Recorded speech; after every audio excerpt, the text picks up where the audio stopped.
Leader T V کے programme interview میں ہوں آپ کا میزبان ڈاکٹر ایوب شیخ، اور میرے ساتھ موجود ہیں ڈاکٹر کیسر بنگالی۔ ڈاکٹر کیسر بنگالی، کیسر لفظ تو کیسر و کسرا سے نکلا، لیکن یہ بالکل ان کے الٹ ایک الگ نوعیت کے شخص ہیں جنہوں نے ماسٹرز تو امریکی شہر بoston سے کیا اور P H D Karachi university سے کیا۔ پیدا یہ بھارتی گجرات کے شہر سورت میں ہوئے۔ ان کا اپنا سوسائٹی کے لیے، اکنامکس کے لیے اپنا ایک نقطہ نظر ہے۔ وہ بالکل کھلی بات کرنے کے حق میں ہوتے ہیں، اور وہ کہتے ہیں کہ چونکہ یہ اعداد و شمار کا مسئلہ ہے، اسی لیے اعداد و شمار چھپائے نہیں جاتے اور چھپائے نہیں رکھے جا سکتے۔ لہٰذا ان کا خیال ہے کہ پاکستان میں آج جو بھی معاشی مسئلے ہیں، ان میں وہ بہت ساری چیزیں جو چھپی ہوئی ہیں، جن پہ کھل کے بات نہیں ہوتی۔ ایک بہت بڑا مسئلہ وہ ہے، لیکن ہم چاہتے ہیں کہ ان کی ذات، ان کی سماجی، ان کی سیاسی، ان کی معاشی جو بھی پاورز، ان کے جو اسٹرینتھ ہے، جو پاور ہے ان کی، وہ سب کے سب ہم آج کے اس انٹرویو میں پیش کریں۔ اور لگے ہاتھ میں آپ کو یہ بھی بتاؤں کہ گزشتہ سال انہوں نے فیڈرل گورنمنٹ کی 3 معاشی کمیٹیوں سے استعفیٰ دیا تھا، جو سادگی کے متعلق تھی، گورننس کے حوالے سے، بیوروکریٹس کا بوجھ کم کرنے کے حوالے سے، اور 18ویں ترمیم کے حوالے سے جو ڈپارٹمنٹس صوبوں میں اور مرکز میں بیک وقت چلتے ہیں، اس کے حوالے سے وہ نکل آئے۔ وہ ڈاکٹر کیسر بنگالی صاحب، جنہوں نے بے نظیر انکم سپورٹ پروگرام کا نقطہ نظر اور موقف پیش کیا تھا، اور وہ آئیڈیا انہوں نے پیش کر کے اور یہ ادارہ بنوایا، اور ان کے پہلے سربراہ بھی رہے۔ آئیں جناب ڈاکٹر کیسر بنگالی صاحب سے بات کریں۔ سائیں السلام علیکم۔ وعلیکم السلام، بڑی شکریہ مہربانی بہت بہت۔ ہاں لیڈر ٹی وی کو ٹائم دینے کا، اور آپ چونکہ وہ اماں کہتی تھی مجھے کہ آپ کا ایک جگہ پاؤں ہو تو آپ کو پکڑا جائے، آپ کا ایک پاؤں کراچی میں ہے تو دوسرا لاہور میں، تیسرا گولاڑچی بدین میں ہے، تو چوتھا اسلام آباد میں، کبھی ملک کے اندر ہیں، کبھی ملک کے باہر ہیں، کبھی وزیر اعلیٰ سندھ کے ایڈوائزر ہیں، کبھی وزیر اعلیٰ بلوچستان کے ایڈوائزر ہیں، کبھی اس کو چھوڑتے ہیں، کبھی اس کو چھوڑتے ہیں۔ تو آپ جو ہے نا وہ جلدی میں پکڑے نہیں جاتے۔ میں چاہتا ہوں اپنی ذات کے حوالے سے، والدین کے حوالے سے اگر کچھ بتائیں۔ بس یہ جب مزدوری کا یہی ہوتا ہے، جہاں مزدوری ملی چلے گئے۔ اپنے والدین کے بارے میں آپ میرے والدین دونوں نے اسکول تو گئے تھے، میٹرک نہیں کیا تھا والد نے بھی۔ والد ایک زمیندار فیملی سے تعلق رکھتے تھے۔ زمینیں تھی جو اب ایسٹ پاکستان ہے۔ وہ تعلیم کی اہمیت نہیں ہوتی تھی کہ تعلیم پڑھ کے کیا کرنا ہے، زمینیں تو ہے، لیکن یہاں آ کے پھر انہوں نے کارخانہ لگایا، کاروبار کیا۔ آپ یہاں کب آئے؟ 1968۔ آپ کتنے بہن بھائی ہیں؟ ہم 5 ہیں۔ 5 جی تو سب آ گئے؟ ہاں سب آ گئے۔ اچھا۔ تو میں سب سے بڑا ہوں، ہوں۔ میں 18 سال کا تھا، باقی سب چھوٹے تھے۔ والدین کے ساتھ آ گئے یہاں۔ اور والد محترم نے کارخانہ کس چیز کا کھولا؟ کپڑا بنانے کا، یارن جو ہوتا ہے وہ یارن بناتے تھے، وہ اس کا کچھ دھاگا بناتے تھے جس سے کپڑا بنتا تھا۔ وہ کارخانہ ابھی بھی ہے؟ نہیں جی، وہ بہت جلد ناکام ہو گیا۔ وہ غلط فیصلہ تھا ان کا، چونکہ وہ جو انڈسٹری تھی وہ اس لیے چل رہی تھی کہ ایران سے شاید کچھ مال آتا تھا اور یا ایران جاتا تھا مال، وہ ایران کا بارڈر بند ہوا تو کاروبار بھی بند ہو گیا. میں چونکہ کاروبار میں تھا نہیں تو تفصیل تو نہیں پتہ، چونکہ اس وقت ہم آ کے میٹرک دیا، میٹرک دے کے کالج میں چلے گئے. تو کون سے کالج میں پڑھے یہاں؟ یہاں کراچی میں ہے سینٹ پیٹرکس کالج میں پڑھا، ادھر صدر میں؟ صدر میں 2 سال، پھر کراچی یونیورسٹی 4 سال، پھر 2 سال باہر جا کے پڑھا، پھر واپس آ کے کراچی یونیورسٹی میں 15 سال نوکری کی. باہر آپ خود گئے، والدین نے بھیجا؟ گئے تو والدین نے تو نہیں بھیجا، ہمارے والدین کے پاس اتنے پیسے نہیں تھے، خود گیا تھا میں. نہیں، کچھ والدین رہنمائی دیتے ہیں نا کیریئر کے حوالے سے. وہ 1977 میں ضیاء الحق کا کھو ہوا تھا، تو ہم تھرو آؤٹ یونیورسٹی ڈیز ہمارے جو 4 سال یونیورسٹی میں تھے، 4-5 سال، تو سیاست میں بہت زیادہ ہم ملوث تھے. تو جب مارشل لاء لگا تو گرفتاریاں شروع ہو گئی. تو والد صاحب نے کہا کہ تم تو نکلو یہاں سے ورنہ تم بھی گرفتار ہو جاؤ گے. ان کو پتہ تھا کہ میں شاید چپ تو بیٹھوں گا نہیں، کیونکہ یہ تھا کہ کچھ ہمارے تھے ساتھی، ایک آدھ کلاس فیلو بھی تھے جو فوجی گاڑیوں پہ پتھر مار رہے تھے، تو پکڑے بھی گئے تھے. تو والد صاحب نے مجھے کہا جاؤ، چلے گئے. پتلی گلی سے نکلو. جی. تو آپ امریکہ گئے؟ میں امریکہ گیا، 2 سال وہاں تھا. اچھا. وہاں سے ماسٹرز کیا. کس چیز میں ماسٹر؟ اکنامکس. اکنامکس. ویسے آپ کی پسند کا شعبہ بھی رہا ہے شروع سے؟ جی بالکل. کلاس 7 میں نے طے کر لیا تھا کہ اکنامکس پڑھوں گا. اچھا. اور اس کی وجہ یہ ہے کہ دیکھتے تھے نا کہ گاڑی کھڑی ہوئی ہے سگنل وغیرہ پہ، فقیر آتے تھے، بچے آتے تھے خاص طور پہ. تو میں پوچھتا تھا یہ غریب کیوں ہے؟ میرے ذہن پہ ایک سوال تھا کہ یہ غریب کیوں ہے. اور وہ پھر کہا کہ اکنامکس پڑھنی چاہیے. لیکن جب پڑھ لی اکنامکس تو پتہ چلا اکنامکس میں جواب نہیں ہے، جواب تو سیاست میں ہے. غریب اس لیے ہے کہ انہیں غریب رکھا گیا ہے. اور اسٹوڈنٹ پالیٹکس کون سی کی آپ نے؟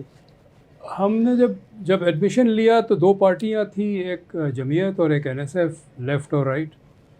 اور ان میں بہت شدید جھگڑا رہتا تھا، مار پیٹ بھی رہتی تھی. اور تو ہم نے ایک پارٹی بنائی لبرل کے نام سے. ہم نے کہا کہ یہ پولرائزیشن نہیں ہونی چاہیے، ایک درمیانی پارٹی ہو، بفر کا کام کریں. اور ہم نے پارٹی بنائی اور ہم جیت گئے. اچھا جی. تو کون سربراہ تھے؟ پہلا الیکشن میں لڑا، لیکن ہمارا ایجنڈا نہیں تھا کہ ہم الیکشن جیتیں گے. ہم نے NSF کو ہرانا تھا، کیونکہ NSF میں بہت سارے فیکشنز تھے، گروپس تھے، اور وہ لڑتے رہتے آپس میں. رشید احمد خان والے، معراج محمد والے، الطاف الطاف وغیرہ. تو پہلے تو NSF جوائن کیا تھا. تو NSF میں پتہ چلا کہ یہ تو کبھی نہیں ہرا سکتے، آپس میں ہی لڑتے رہتے ہیں، کیا یہ جمعیت کا مقابلہ کریں گے. پھر ہم نے الگ پارٹی بنائی اور پہلے سال میں ایک پریزیڈنشل کینڈیڈیٹ تھا، اور آبجیکٹیو بھی یہی تھا کہ NSF کو ہرانا ہے. جمعیت ہمارا آبجیکٹیو نہیں تھا. دوسرے سال ہمارا جمعیت آبجیکٹیو تھا، ہم نے ہرا دیا ان جمعیت کو. اور اس میں جو پوری پولیٹیکل اسٹریٹجی تھی وہ میری تھی. اچھا. اس میں تھے ساتھی ہمارے، جیسے کون ہے وہ؟ مجھے نہیں پتا، ابھی سب کو پتا ہے. وہ بھی عبدالرحیم جو ہے، سردار عبدالرحیم باربیکیو والا، وہ ہمارے پہلے وہ کینڈیڈیٹ تھے جو جیتے تھے صدر. سیکنڈ کینڈیڈیٹ وہ تھے جو جیتے تھے. تو ان کا بھی بڑا پارٹی کو اندر سے بنانے میں رول تھا. اور 3-4 اور لوگ تھے. بیسیکلی 4 ہم ساتھی تھے جنہوں نے اس پارٹی کو بنایا اور اسٹریٹجی بنائی اور پورا جیتا ہم نے الیکشن. تو آپ نے لیفٹ کو بھی ہرایا، آپ نے رائٹ کو بھی ہرایا، اور پراپر لبرل کا کام کیا. جی.